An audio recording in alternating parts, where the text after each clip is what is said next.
today. Want to make your Switch bigger, heavier, and more awkward? You're in luck.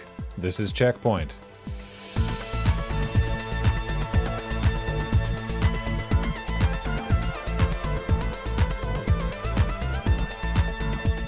Welcome to CheckPoint, and a Merry Christmas Adam to you all. What? The day before Christmas Eve, just after Adam.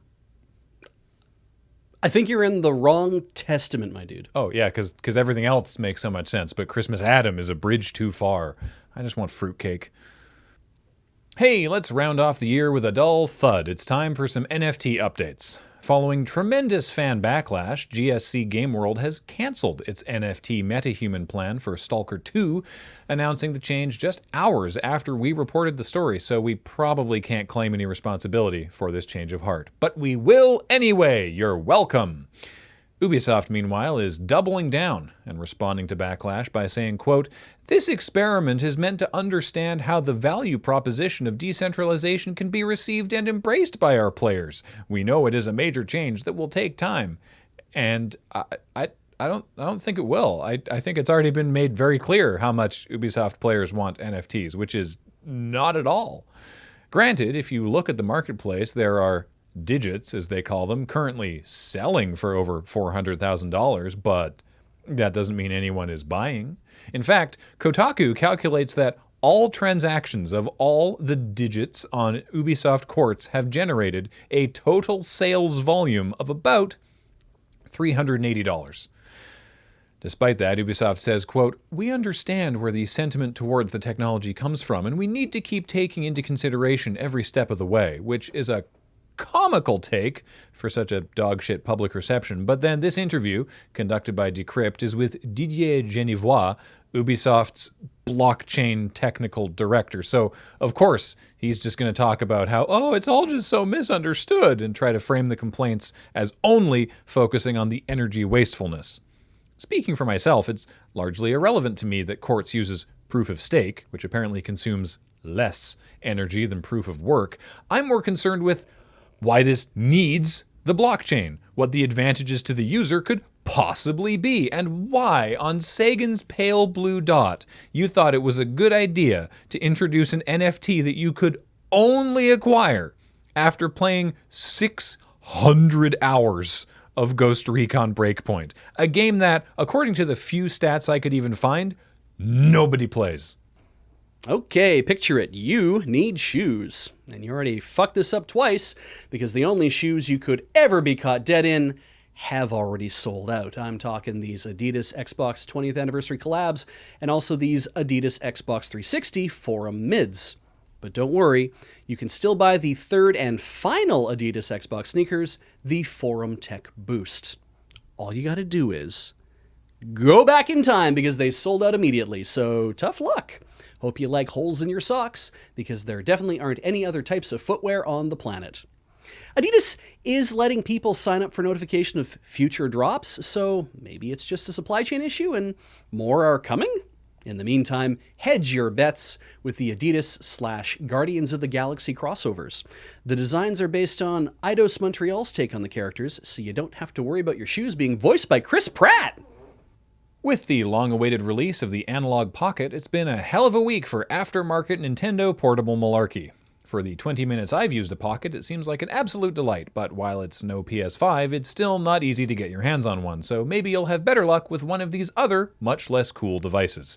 First, the UpSwitch Orion, basically a screen with handles upon which you attach your Nintendo Switch and Joy-Cons to finally enjoy a handheld Switch experience without the standard screen that the UpSwitch team calls, quote, underwhelming and minuscule.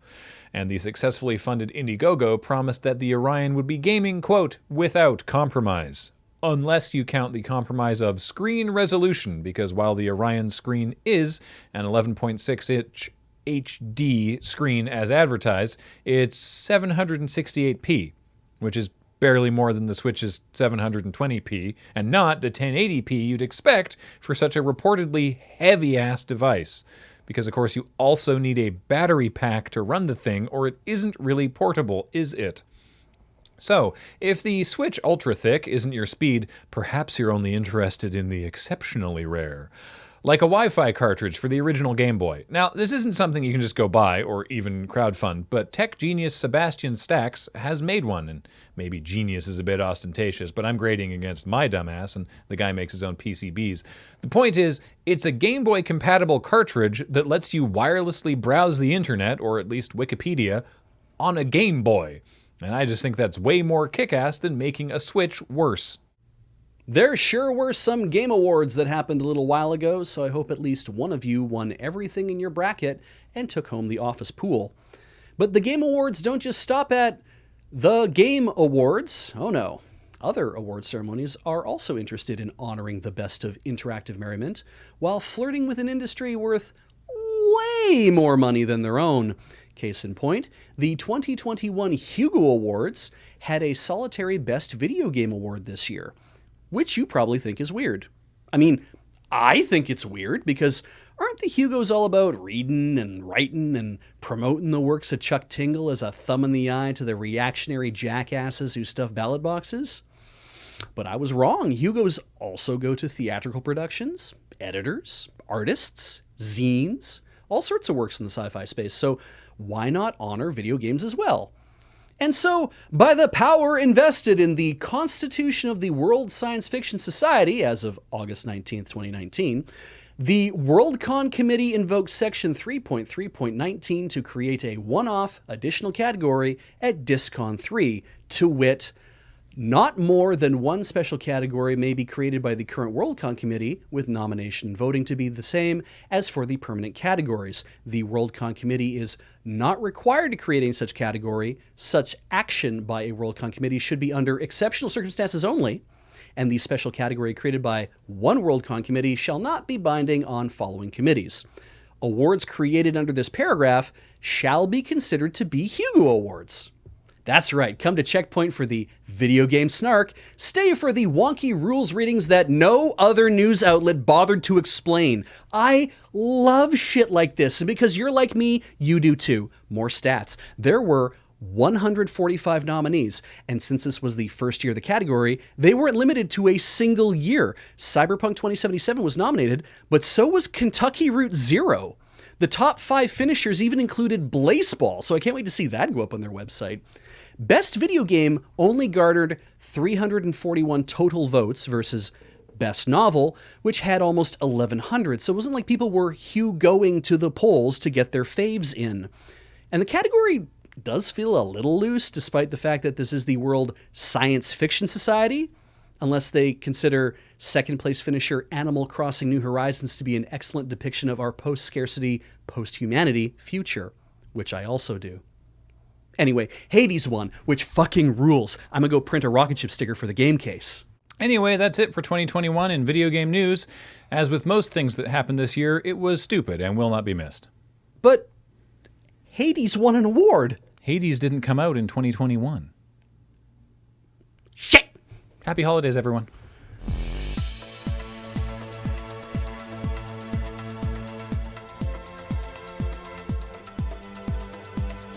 Coming up, what's in store for the world in 2022, and why are we showing this clip from the 2015 Avalanche Studios Mad Max video game? Those things are probably unrelated. Right? Right?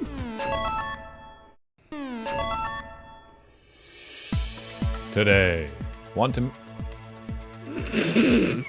Weird.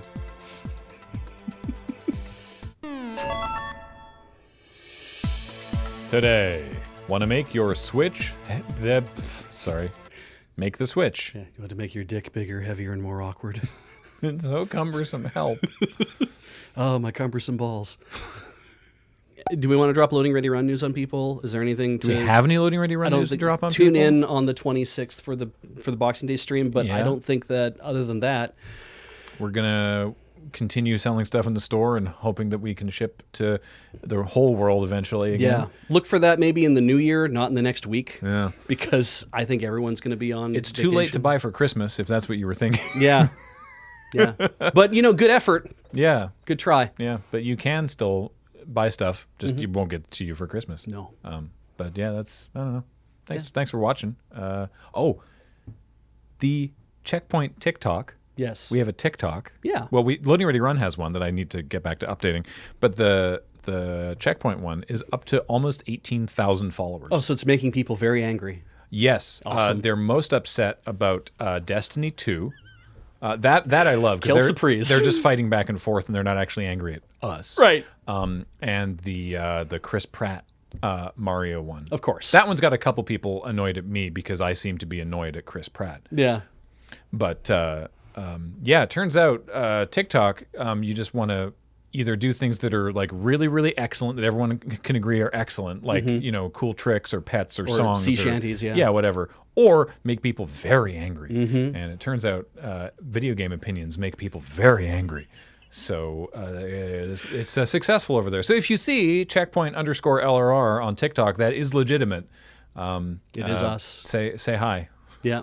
Definitely spread that around to your friends. Get them mad too. Yeah. 'Tis the season. Okay, bye. All you got to do is go back in time because I bumped the fucking mic with my chin. Did that come across? Not really. Shit, I should have kept talking. All right. What is the matter with me? All right. Yeah, I'm good. Do you need like a short list or? No. Heather's going to burst in here any minute and just be like, I have a thing on my phone. Tapping her 99 Theses to the door. Yeah. I would be honored if my wife could write 99 things about me she finds annoying. I would be like, holy shit, I'm glad you kept notes. Constitution of the World Science Fiction Society as of August 19th, 1999. There's so many 19s on that page. Like Space 1999? Yeah, like Space 1999. With Martin Landau. Tonight I'm going to ratify like it's 1999. Martin Landau. 1 second. I feel like I have like a weird burp or something coming on. I was choking down a burp for like a quarter of that last story I read. Oh no. The Orion one. I was like, oh no, and then something subsided. Maybe it leaked out my ears. I don't know. Oh, what a relief. It was. Didn't know you could do that actually. I mean, there is an air connection between your ears and the back of your throat, right? That's how you stop your ears from popping. Right, yeah, exactly. You adjust your eustachian tubes. All right, I think I'm good to go. Eustachian, thank you. I remember now. All right. Is this our last checkpoint of the year? I hope so. We just said it was. Yeah. It would be real weird if we did one next week. Yeah. Yeah. No, let's take the week off. Yeah. Enjoy the week between everybody. What is possibly going to happen in the last week? Do we want to make prognostications, checkpoints, future of this is what the next week is going to look like in video games? I don't know. They're going to announce some new IP for Fortnite, probably. Yeah. Okay. We're supposed to be getting like we already got the Dune stuff. We're supposed to be getting like another Spider-Man one or something. What's the new hot movie out that should be in Fortnite now? Doctor Strange, maybe we'll get a thing. Oh, I mean, there's a Spider-Man movie out currently. Yeah. No Way Home. There was supposed to be like another thing that was like. Which, by the way, yes, owing to a variety of factors outside of my control, I have some spotty holes in my MCU viewing. Okay. Including the Spider-Man movies. Oh, the Sony produced Spider-Man. Yeah, because I had just been like, I don't need it. I don't need to know about it. Right? Yeah. It was there's don't need so to watch much Uncle going Ben on. die again. Yeah, which doesn't happen. Yeah. Spoilers. Anyway, He lives this time. It's awesome. No, I'm glad that they're just like, we don't need to tell you all this. He's already Spider-Man. You know, it's like, okay, cool. So I've been like, well, I really want to see this new one. So I'm gonna go watch them. Right. Do you know how difficult it is to figure out which one's first? Yeah, because Homecoming. It's Homecoming, Far From Home, and then the new one is No Way Home. They all have it. I was like, which home one is first? Yeah. I had to just look up like the release dates while avoiding spoilers. Right. For the new movie. My strategy for that is find posters for all three and then pick the one in which Tom Holland looks the youngest.